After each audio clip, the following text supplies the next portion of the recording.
Hello everyone, this is zero chemistry. तो आज हम यहाँ पर स्टार्ट करने वाले हैं आपका स्केलर के लिए जो आपके सिलेबस रहने वाला है।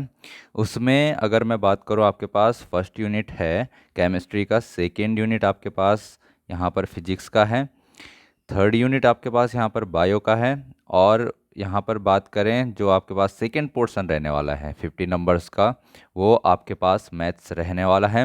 और जो लेवल रहेगा आपका एग्ज़ाम का, 9th और 10th का लेवल रहने वाला है। 50 नंबर आपके पास साइंस आएगी 9 10 की, और 50 नंबर आपके पास 9 10 की मैथ्स आने वाली है। स्टार्ट करेंगे हम यहाँ पर यूनिट नंबर 1 से। यूनिट नंबर 1 में आज हम क्या डिस्कस करने वाले हैं?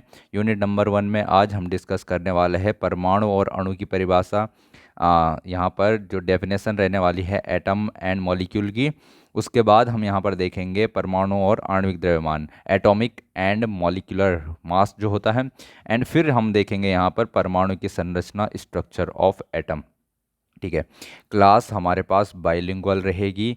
आपको यहाँ पर जो नोट्स हैं वो भी बाइलिंगुअल देखने को मिलेंगे। ठीक है, हिंदी इंग्लिश दोनों तरीके से यहाँ पर पढ़ाई करेंगे, और आपका धीरे धीरे करके पूरा कंप्लीट सिलेबस यहाँ पर करवाया जाएगा।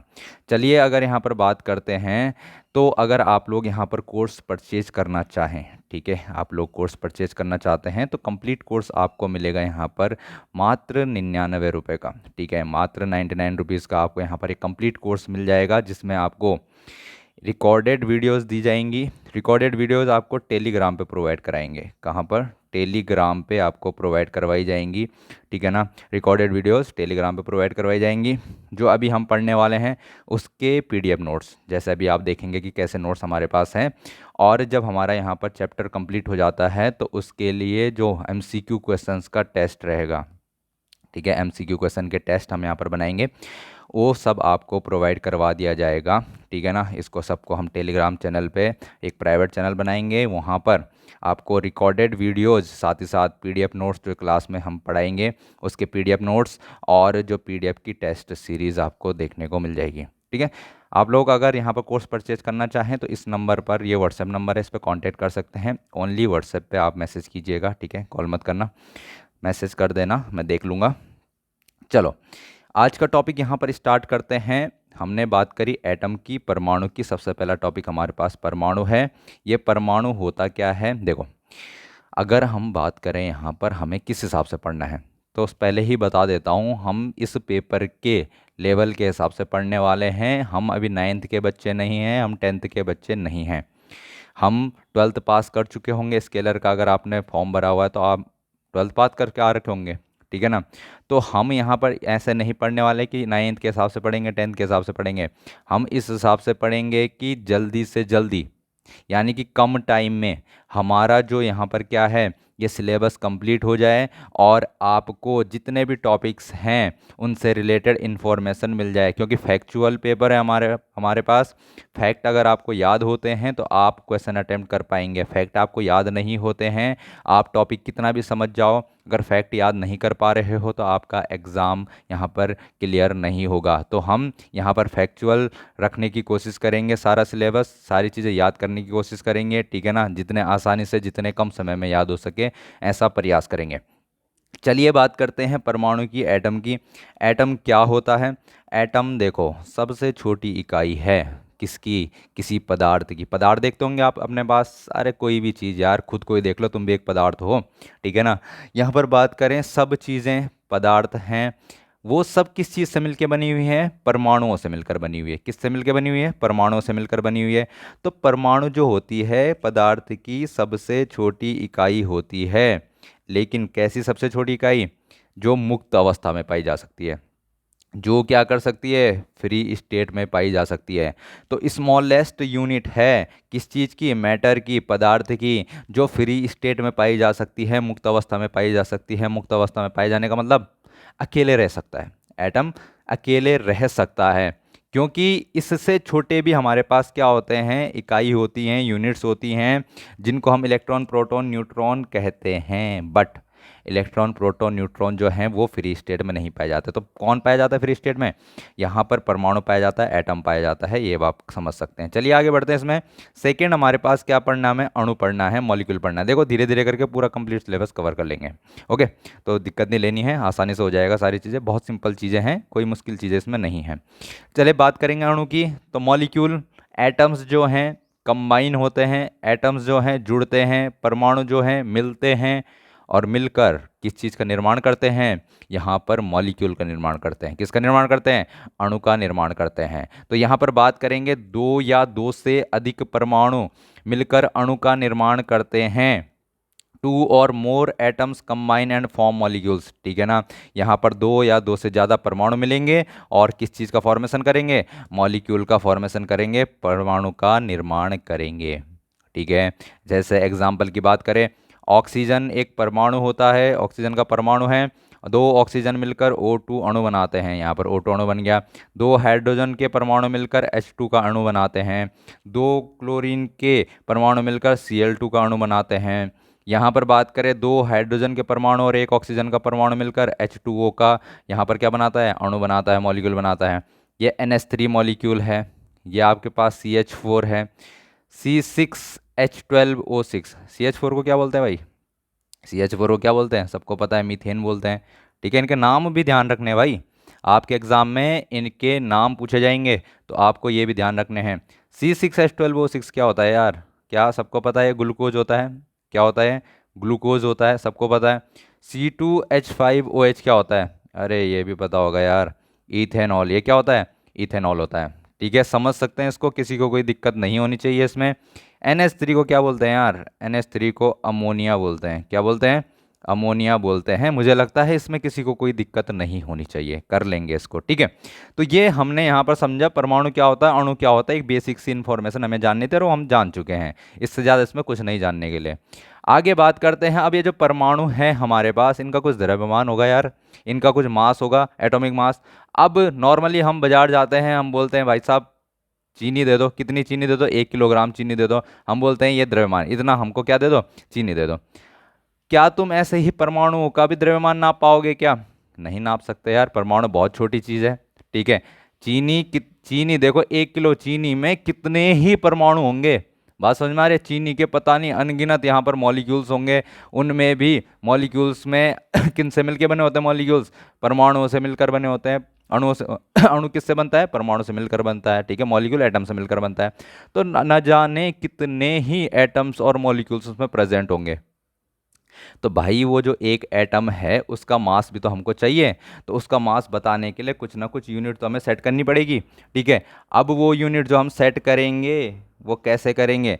तो यहाँ पर हमको उसके लिए स्टैंडर्ड बताया गया है, और यहाँ पर साइंस या केमिस्ट्री के अलग अलग संगठन होते हैं, जिनमें से एक संगठन है IUPAC, जो सब चीज़ें डिसाइड करता है, ठीक है। तो परमाणु द्रव्यमान की बात करेंगे तो परमाणु का द्रव्यमान, साफ सी बात ध्यान रखनी है। परमाणु द्रव्यमान का मतलब परमाणु का द्रव्यमान, एटॉमिक मास यानी कि एटम का मास, ठीक है।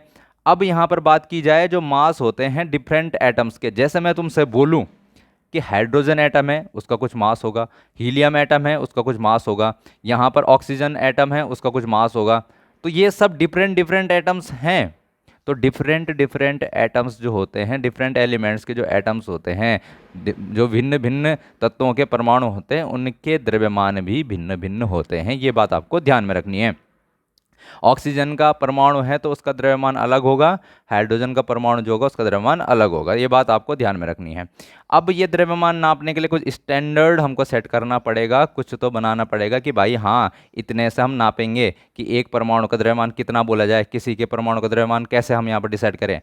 तो उसके लिए यहाँ पर एक इकाई यूज की जाती है, जिस इकाई का नाम है परमाणु द्रव्यमान इकाई।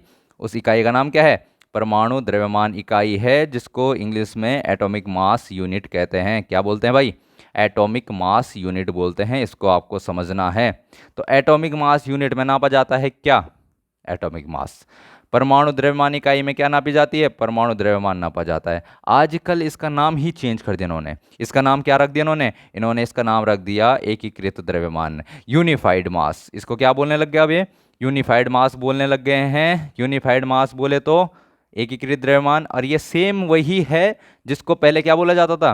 परमाणु द्रव्यमान इकाई बोला जाता था, यहाँ पर एटॉमिक मास यूनिट बोला जाता था। आपसे पूछा जाए एटॉमिक मास यूनिट क्या है, तो ये आपके पास क्या है, परमाणु का द्रव्यमान नापने की इकाई है, जिसमें परमाणु का द्रव्यमान नापा जाता है, एटॉमिक मास नापा जाता है।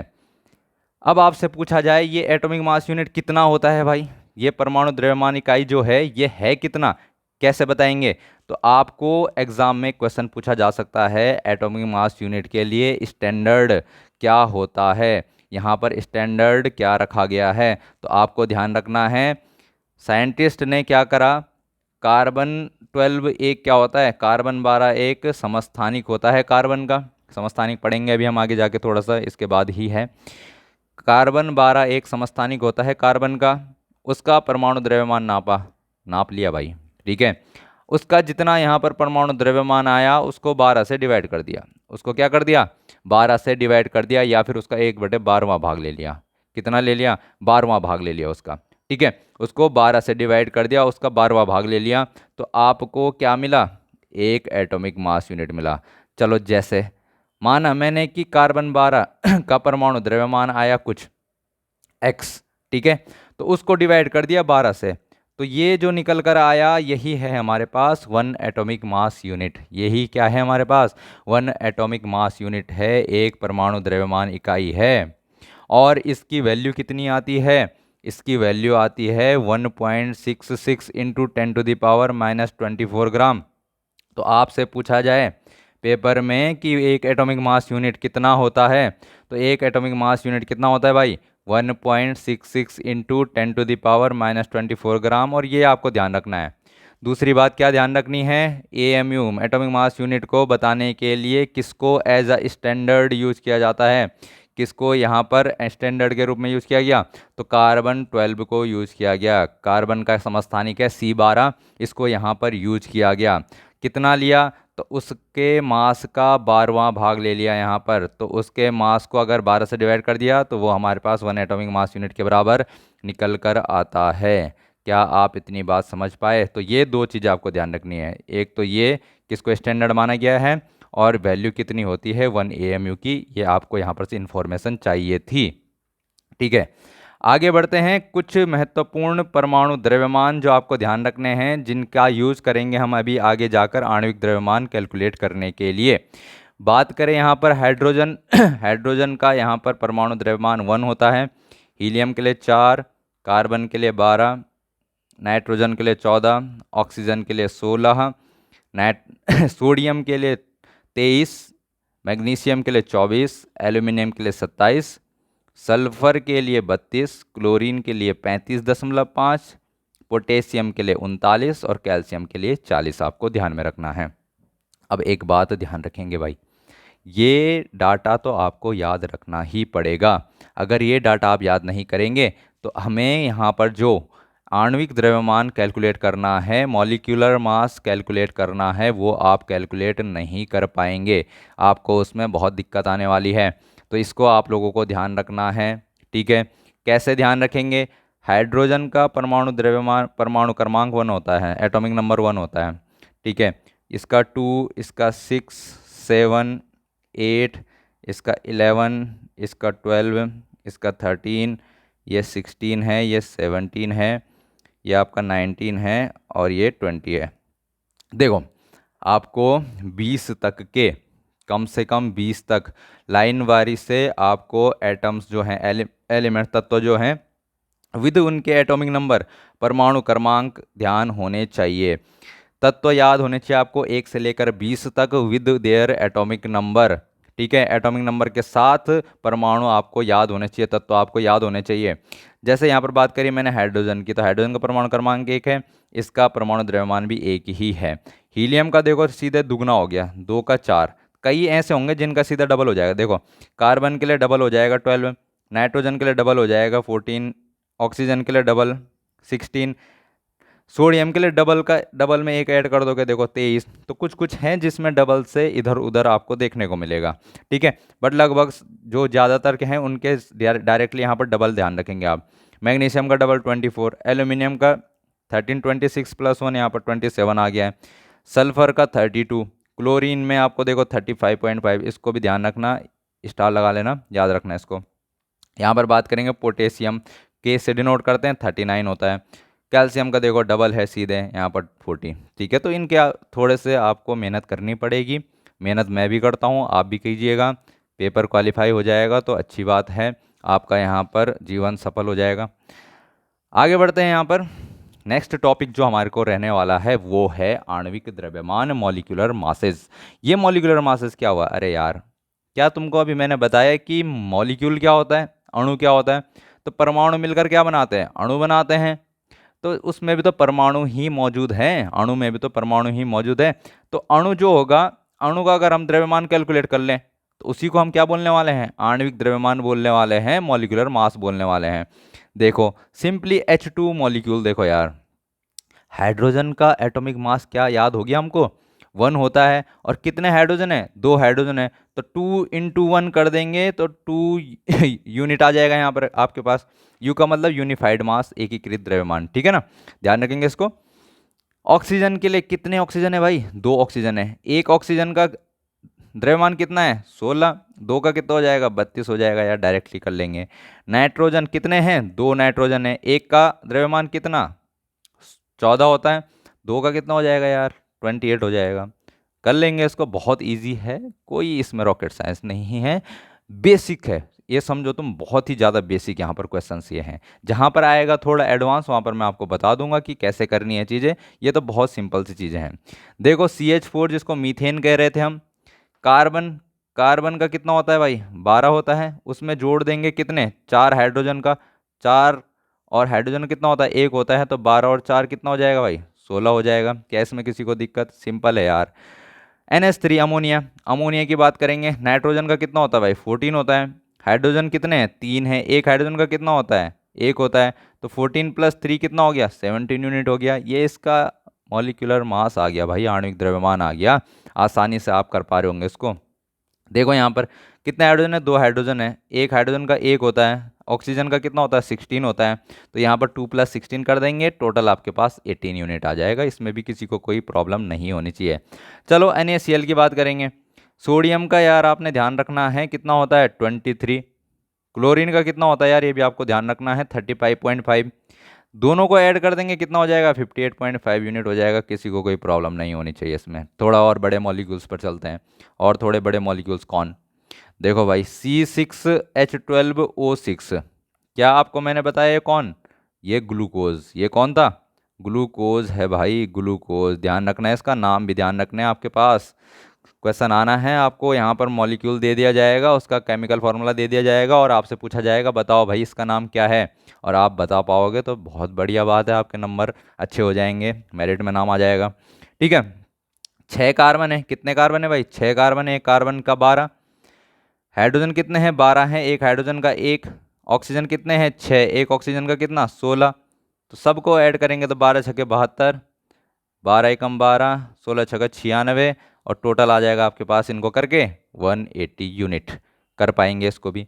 नेक्स्ट देखें C12H22O11, क्या है भाई ये? नाम ध्यान रखेंगे, ये वही है सुक्रोज। क्या बोलते हैं इसको? सुक्रोज बोलते हैं। जो चीनी चबाते रहते हो तुम, वही है ये। तो ये क्या है आपके पास? सुक्रोज है। सुक्रोज आप लोग समझ पाएंगे क्या होता है। चीनी होती है, शुगर होता है, जो घर में आप यूज करते हैं। ठीक है। कैसे?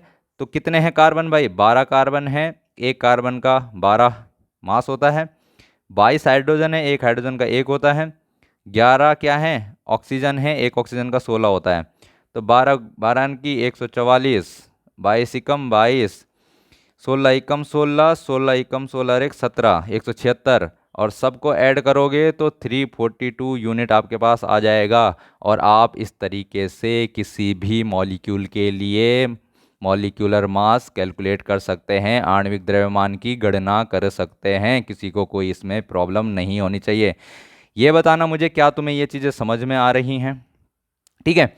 चलो नेक्स्ट टॉपिक आता है हमारे पास, परमाणु की संरचना। परमाणु की संरचना की बात करने वाले हैं।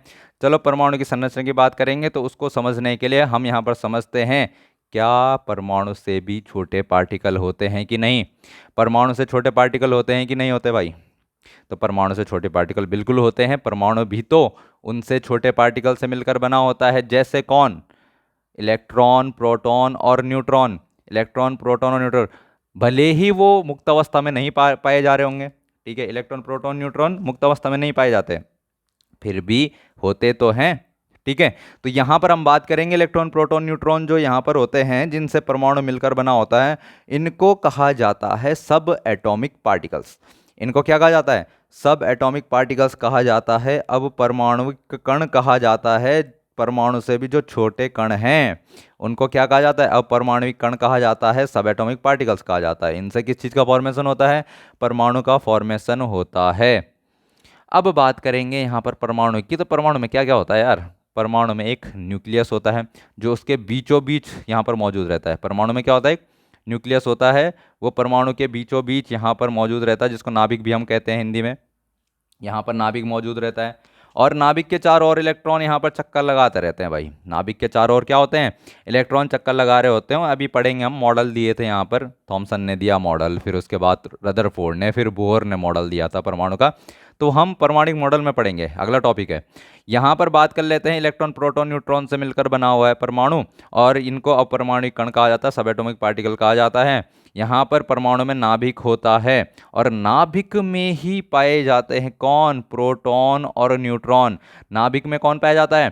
प्रोटॉन और न्यूट्रॉन पाया जाता है, इसलिए इनको न्यूक्लियॉन कहा जाता है। इनको क्या कहा जाता है? न्यूक्लियॉन कहा जाता है मेरे भाई। क्या कहा जाता है? न्यूक्लियॉन कहा जाता है। इस बात को आपको ध्यान में रखना है। और नाभिक के बाहर यहाँ पर कुछ वृत्तीय पथ होता है, सर्कुलर पाथ होते हैं, उनमें कौन घूमता रहता है? इलेक्ट्रॉन घूमता रहता है। तो ये तीनों आप लोगों ने ध्यान रखने हैं। अब यहाँ पर आपसे क्वेश्चन यहाँ पर और पूछे जाते हैं इलेक्ट्रॉन, प्रोटॉन, न्यूट्रॉन के बारे में। ये अब ये जो हमारे पास सब एटॉमिक पार्टिकल्स हैं, कि जो इलेक्ट्रॉन होता है इस पर कैसा आवेश होता है? इस पर धनात्मक आवेश होता है, ऋणात्मक आवेश होता है? तो आपने बताना है, इस पर ऋणात्मक आवेश होता है। कैसा आवेश होता है? ऋणात्मक आवेश होता है। और वो ऋणात्मक आवेश कितना होता है?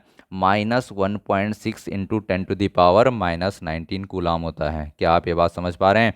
फिर आपसे पूछा जाएगा प्रोटॉन पर कितना आवेश होता है, तो आप बताएंगे प्रोटॉन पर +1.6 इंटू 10⁻⁻19 कूलाम आवेश होता है भाई। इन दोनों का आवेश सेम है बट अपोजिट है। सेम इन मैग्नीट्यूड, परिमाण तो उनका बराबर है 1.6 इंटू 10⁻⁻19 कूलाम, बट दोनों का यहाँ पर जो साइन है वो डिफरेंट है। एक पॉजिटिव है, एक निगेटिव है। इलेक्ट्रॉन पर निगेटिव चार्ज होता है, प्रोटॉन पर पॉजिटिव चार्ज होता है, और जो न्यूट्रॉन है बेचारा, इस पर कोई चार्ज होता ही नहीं है, इस पर जीरो। दिस इज न्यूट्रल, ठीक है, ये न्यूट्रल रहेगा। तो ये बात आप लोगों को ध्यान में रखनी है। द्रव्यमान की बात की जाए तो सबसे हल्का होता है इनमें से इलेक्ट्रॉन, जिसका द्रव्यमान 9.1 इंटू 10⁻31 किलोग्राम होता है। -31 छोटी चीज़ है, -27 बड़ी चीज़ होती है, ध्यान रखना इस चीज़ को, ठीक है। तो इलेक्ट्रॉन जो है, इलेक्ट्रॉन का द्रव्यमान 9.1 इंटू 10⁻31 किलोग्राम होता है। प्रोटॉन का द्रव्यमान 1.672 इंटू 10⁻⁻27 किलोग्राम। ये बात आपको ध्यान में रखनी है। और लगभग इतना ही द्रव्यमान होता है किसका? न्यूट्रॉन का, 1.674 इंटू 10⁻⁻27 किलोग्राम। ध्यान रखेंगे इसको। यहाँ पर फिर भी जो न्यूट्रॉन है इन तीनों में से सबसे भारी होता है, क्योंकि इसका कितना है देखो, 1.674 है, और प्रोटॉन का कितना है? 1.672 है, इसका 674 है। तो ये बात आप लोगों को ध्यान में रखनी है। सिंपल एक आइडिया रख लो यार, नहीं पूछा जाएगा द्रव्यमान, बट जनरली अगर आपसे पूछ दिया जाए कि यहाँ पर इलेक्ट्रॉन, प्रोटॉन और न्यूट्रॉन में से सबसे भारी कौन, तो आप बताएंगे न्यूट्रॉन सबसे ज़्यादा भारी। यहाँ पर बात आती है इनके खोजकर्ताओं की, किन्होंने इसको डिस्कवर किया। ये आपके एग्जाम में क्वेश्चन पूछा जाता है, इंपॉर्टेंट चीज़ है, बहुत आसान है, बचपन से पढ़ते हुए आ रहे हो। इलेक्ट्रॉन की खोज कौन करा? तो यहाँ पर जे थॉमसन ने की, ठीक है। जे थॉमसन ने इलेक्ट्रॉन की खोज करी। प्रोटॉन की खोज किसने की? गोल्डस्टीन ने करी। स्टार लगा लो गोल्डस्टीन पे, क्यों? क्योंकि कई लोग इसको रदरफोर्ड लिख के आ जाते हैं और उनका आंसर हो जाता है गलत। तो ध्यान रखेंगे, प्रोटॉन की खोज रदरफोर्ड ने नहीं, किसने की? गोल्डस्टीन ने की है, ठीक है। इसको बार बार बोलते रहेंगे। प्रोटॉन की खोज किसने की? गोल्डस्टीन ने की। प्रोटॉन की खोज किसने की? गोल्डस्टीन ने की, ठीक है ना, ध्यान रखेंगे इसको। And the last one, neutron. Neutron की खोज किसने की है? तो न्यूट्रॉन की खोज की है यहाँ पर चैडविक ने। और यहाँ पर आपका जो आज का टॉपिक्स हैं हमारे पास, आज के जो टॉपिक्स थे हमने यहाँ पर कवर कर लिए हैं। इतना ही हम एक दिन में यहाँ पर कवर करेंगे। धीरे धीरे करके सारी चीज़ें हमारी यहाँ पर कंप्लीट हो जाएंगी। आप लोग बताएंगे मुझे आपको कैसी लगी वीडियो, क्या आपको ये नोट्स पसंद आते हैं। और अगर आप लोग यहाँ पर, मैंने आपसे कहा, अगर आप लोग यहाँ पर कोर्स ज्वाइन करना चाहते हैं तो इस नंबर पर आप व्हाट्सएप पे मैसेज कर देना मेरे को। कोर्स के रिगार्डेड जो भी इंफॉर्मेशन होगी मैं आपको बता दूंगा। ठीक है ना। तो चलिए मिलते हैं नेक्स्ट लेक्चर में। अगला लेक्चर आपके पास यहाँ पर एक लेक्चर बनाऊंगा फिजिक्स का, इसके बाद फिजिक्स का आएगा, और उसके बाद एक लेक्चर आएगा आपके पास बायो का, और उसके बाद एक और लेक्चर आएगा आपके पास किसका, गणित का। ठीक है ना। तो यहाँ पर यूट्यूब पे यार सारी चीज़ें अवेलेबल नहीं करवा पाऊंगा। अगर आप लोग पेड कोर्स यहाँ पर ज्वाइन करते हैं तो वहाँ पर आपको कंप्लीट सिलेबस प्रोवाइड करवा दिया जाएगा, आप लोग यहाँ पर ज्वाइन कर सकते हैं। चलिए मिलते हैं फिर नेक्स्ट लेक्चर में। तब तक के लिए पढ़ते रहिए, और फिजिकल की तैयारी तो करनी ही है आपको। फिजिकल के लिए बेस्ट ऑफ लक सभी को।